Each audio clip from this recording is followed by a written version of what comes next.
متین صاحب، مرزا غلام احمد قادیانی، اس کے بہت سے دعوے اور پیشین گوئیاں اس کی زندگی میں بھی اور اس کی موت کے بعد بھی غلط ثابت ہوئی۔ ہمیں علمی سے انداز سے یہ بتائیں کہ کیا کسی نبی یا رسول کا دعویٰ یا پیشین گوئی غلط ہو سکتی ہے؟ حضرت اصل بات یہ ہے کہ یہ موضوع بھی ایک مکمل پروگرام چاہتا ہے۔ کبھی آپ مرزا قادیانی کے کردار پر کبھی یہ کریں۔ پوری دنیا میں قادیانیوں کو شوق ہے کہ ہم مسلمانوں سے مناظرہ کریں اور ان کو شکست دیں۔ میں پوری دنیا کے قادیانی کو ایک بات بتاتا ہوں کہ وہ کبھی بھی مرزا قادیانی کے کردار پر، اس کی باتوں پہ کبھی وہ مناظرہ کرنے کے لیے تیار اس کو ڈیفینڈ کر ہی نہیں سکتے، ڈیفینڈ ہی نہیں کر سکتے کہ اس طرح سٹوپڈ آدمی وہ سارا اس کا جو کردار ہے۔ اب جو نبی ہوتا ہے، یہ نبی عام آدمی نہیں ہوتا، عام انسان نہیں ہوتا، وہ خاص اللہ کا انتخاب ہوتا ہے، خاص انتخاب ہوتا۔ پوری دنیا کو حکم ہے کہ تم نے برائی کے پاس نہیں جانا، اور برائی کو حکم ہے کہ تم نے نبی کے پاس نہیں جانا۔ نبی کو عام چیز نہیں، نبی کی جو کی ہوئی بات منہ سے نکلتی ہے وہ اللہ رب العزت کی اسے تائید حاصل ہوتی ہے۔ یہ چونکہ جھوٹا تھا، بھروپیا تھا، سٹوپڈ آدمی تھا، نہ شکل نہ عقل، مطلب اسے رات کو وہ غرارہ پہن کے سوتا تھا، افیم کھاتا تھا، پاکستان بننے سے پہلے آن ریکارڈ ہے وہاں سے بھی شراب منگواتا تھا عورتوں کے جھرمٹ میں، مطلب وہ عجیب ایک کردار تھا۔ تو اگر یہ اس دور میں ہوتا، یقین مانے یہ گرفتار ہو جاتا، پاگل خانے داخل ہوتا۔ اب اس کی پیش گوئیاں تو بہت زیادہ ہیں، اب یہ پروگرام متحمل نہیں۔ مثلا اس کی ایک پیش گوئی دیکھیں، اس نے کہا، اب اس کی کتاب ہے تذکرہ، اس نے کہا مجھے اللہ نے وحی کی ہے، یعنی ہم اندازہ لگائیں کہ مجھے اللہ نے، اچھا اللہ اس کو وحیاں کر رہا ہے 4-5 زبانوں میں، یعنی نبی کو اسی میں جس میں علاقے میں ہوتے اس میں۔ اب اس کو عربی میں بھی، فارسی میں بھی، اردو میں بھی، پنجابی میں بھی، انگلش میں بھی، یعنی کہتا مجھے اللہ نے انگلش میں مجھے وحی کیا، آئی لو یو، کہتا یہ مجھے پنجابی میں وہی ہے کہ پٹی پٹی گئی، یعنی اس طرح کی سٹوپڈ باتیں۔ اس کی جو پیش گوئیاں ہیں وہ تو بے شمار ہے۔ اب یہ پروگرام متحمل نہیں ہے، ٹائم تھوڑا۔ اب اس کی ایک اس نے کہا جی مجھے اللہ نے وہی بھیجی ہے، اللہ نے مجھے کہا کہ اے مرزا، یا تو مرے گا مکہ میں یا تو مرے گا مدینہ میں۔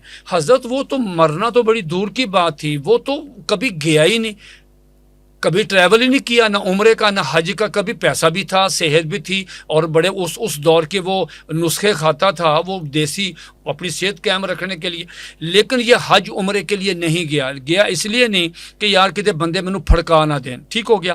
نبی تو ڈرتا نہیں ہے۔ اب حضرت اسے اب ان مرضیوں سے پوچھا کہ بھئی وہ تو کیا وہ وہی آئی ہے تو اس کا بتائیں، کہتے جی اس کا مطلب موت کا معنی ہوتا ہے فتح، تو ان کا مطلب تھا یا مکی فتح ہوگی یا مدنی فتح ہوگی۔ دنیا کی کسی ڈکشنری میں موت کا معنی فتح نہیں لکھا ہوا۔ ذرا اچھا آگے چلیں، یہ ایک لڑکی تھی، ایک آدمی تھا، اس نے کہا جی یہ میرا کہ زمین کا مسئلہ ہے، آپ کی گواہی آنی، اس میں سائن کروانے ہیں۔ اس نے کہا جی میں اللہ سے پوچھ کے بتاؤں گا۔ اسے کہا جی اگلے دن اس نے کہا ہاں جی میرے اللہ سے بات ہوگی۔ اللہ نے کہا جی سائن پھر کریں، پہلے انہوں کو اپنی جی چھوٹی کوڑی تیری 12-13-14 سال محمدی بیگم، پہلے میری شادی اس سے کرو۔ اس نے کہا بھائی جان اے کون سا کوئی اصول ہے کہ میں ایک سائن کروانے آپ مجھ سے رشتہ مانگ رہے ہیں؟ یہ تو لو جی، یہ اس لڑکی کے پیچھے پڑ گیا، اس لڑکی کے پیچھے پڑا، کبھی کہا جی مجھے رشتہ نہ دیا، بھائی مر جائے گا، پیو مر جائے گا، یہ مر جائے گی، فلاں مر جائے گا، خام انہوں نے کہا سارا پنڈ مر جائے، تینوں نہیں کوڑی ملنی پاویں کچھ ہو جائے۔ وہ بڑی استقامت اشتہار، اس کے حقوق کہاں گئے خاتون کے کہ آپ نے ایک خاتون کے اشتہار شائع کر۔ پھر کہا جی مجھے اللہ نے کہا کہ میرا نکاح اس پر آسمانوں پہ ہو گیا، وہ لے گیا کوئی اور بندہ۔ پھر ہم نے کہا کہ رخصتی کیوں نہیں ہوئی؟ کہنا رخصتی قیامت والے دن ہوگی۔ اس کی پیش گوئی کہ مجھے اللہ نے کہا، یہ پیش گوئی ہے، مجھے اللہ نے کہا کہ اے مرزا، عربی میں بکرن و سیبن، اے مرزا تیرے نکاح میں 2 عورتیں آئیں گی، ایک ہوگی کنواری بکرن اور ایک ہوگی سیبن بیوہ۔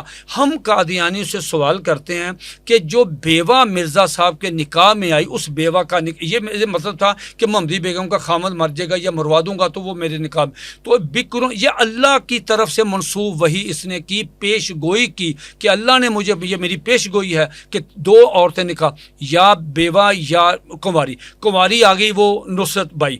اب آپ یہ بتائیں بیوہ جب ان سے سوال کرتے ہیں، یہ بجائے ہمارے سوال کا جواب دینے کے، شرمندہ ہونے کے، یہ آگے سے ابیوز کرتے ہیں، گالیاں دیتے ہیں۔ مولانا ثناء اللہ امرتسری رحمۃ اللہ ان کے خلاف اپنے پرچے اہل حدیث میں لکھتے تھے۔ جب یہ مرزا تنگ آ گیا، اس نے کہا جی چلیں جی میں پیش گوئی کرتا ہوں کہ تم جو ہو جو جھوٹا ہوگا، ہم دونوں میں سے جھوٹا ہوگا، وہ سچے کی زندگی میں مرے گا، اور مرے گا بھی ہیضے سے۔ مرزا قادیانی 26 مئی 1908 کو اس پیش گوئی سے تقریباً راؤنڈ اباؤٹ 1 سال بعد وہ ہیضے سے مر گیا، ٹھیک ہو گیا۔ اور مولانا ثناء اللہ امرتسری جا کے وہ 1948 میں سرگودا میں ان کی قبر ہے، وہ جا کے فوت ہو۔ اب یہ پیش گوئیاں کبھی اس کی سچی ثابت ہوئی نہیں ہے، یہ جھوٹا آدمی تھا، بندوں کو ڈراتا تھا، تھریٹ کرتا تھا، ان کو کوئی مالی کوئی پیسے کچھ چیزیں دے کے تاکہ میری پیش گوئی۔ اللہ رب العزت نے حضور علیہ الصلوۃ والسلام کی عزت و ناموس کے صدقے یہ جو باتیں کرتا رہا، جو پیش گوئیاں کرتا رہا، جو دعوے، اللہ تعالیٰ نے تمام میں اس کو ذلیل و خوار کیا۔